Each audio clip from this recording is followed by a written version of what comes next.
week in the news, we begin with news from the Vatican. The Pope celebrated Mass at St. Peter's Basilica on the Feast of the Presentation of the Lord and the World Day for Consecrated Life.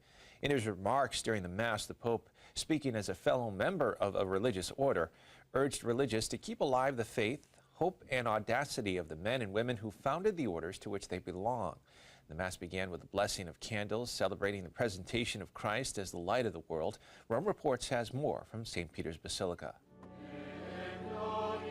The Mass, presided over by Pope Francis in St. Peter's Basilica, began with a solemn procession with lit candles.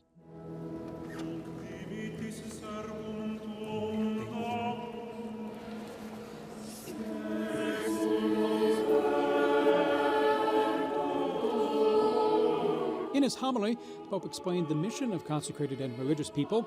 He asked them to show the love of God to the world.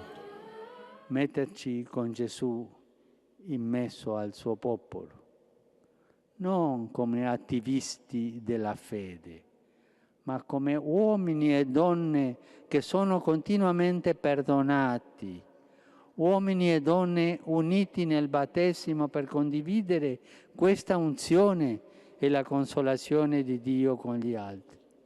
At Wednesday's general audience, the Pope asked people to pray for all those in religious and consecrated life. Every February 2nd, the Catholic Church celebrates this special day dedicated to them, the Feast of the Presentation of the Lord.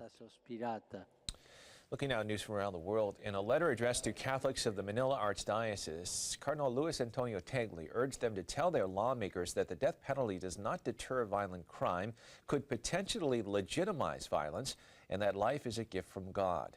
Since President Rodrigo Duterte took office at the end of June, his allies in Congress have been pushing for reinstating the death penalty. But Cardinal Tagle said in his message that research shows that the death penalty has not reduced crime because it does not solve criminality from its roots. To help solve these roots of criminality, he said, the Church and the state need to protect and strengthen the basic unit of society, which is the family. The Cardinal said the roots of crime include the loss of moral values, injustice, inequality, and poverty, among numerous other factors. Throughout its history, the Philippines has imposed and suspended the death penalty, and the Church has consistently opposed it. A 2006 law prohibits imposition of the death penalty. In news from Rome, speaking at a news conference February 2nd, the newly reinstated Grand Chancellor of the Sovereign Military Order of Malta told reporters that while recent events have shown that they are not immune to crisis in their government, the Knights of Malta will continue placing their priority on helping migrants, the poor, and the marginalized, and he urged the media to do the same. The Grand Chancellor was removed by the former Grand Master, Matthew Festing, which led to a dispute between the order and the Vatican. After weeks of very public tensions with the Vatican, Festing offered his resignation at the behest of Pope Francis, who had established a commission to investigate the order's removal of the Grand Chancellor. At the press conference, the Grand Chancellor addressed the crisis and the important work the order is involved in helping migrants. This crisis will be a marginal event in history. What is more at stake is the crisis we are facing in the world and the misery and the plead of the millions of people homeless, migrating and fleeing, drowning in the Mediterranean, tortured on their way. Please don't forget to report about these cases and fight the arrogant ignorance regarding these crises and the indifference. We read that it is considered in one case to place refugees on an island which is regularly underwater. So that's what is at stake more than our situation. Thank you. Pope Francis is expected to appoint a special delegate who will specifically take care of the spiritual and moral renewal of the order.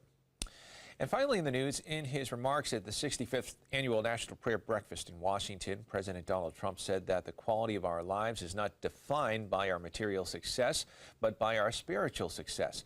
He said he speaks as someone who has had great material success and who knows many people who have had great material success. Some of them, he said, are very miserable people. The president also said that freedom is not a gift of government, but a gift of God, And he talked about eliminating the Johnson Amendment, which was a 1954 bill that bans federally recognized nonprofits from making political endorsements.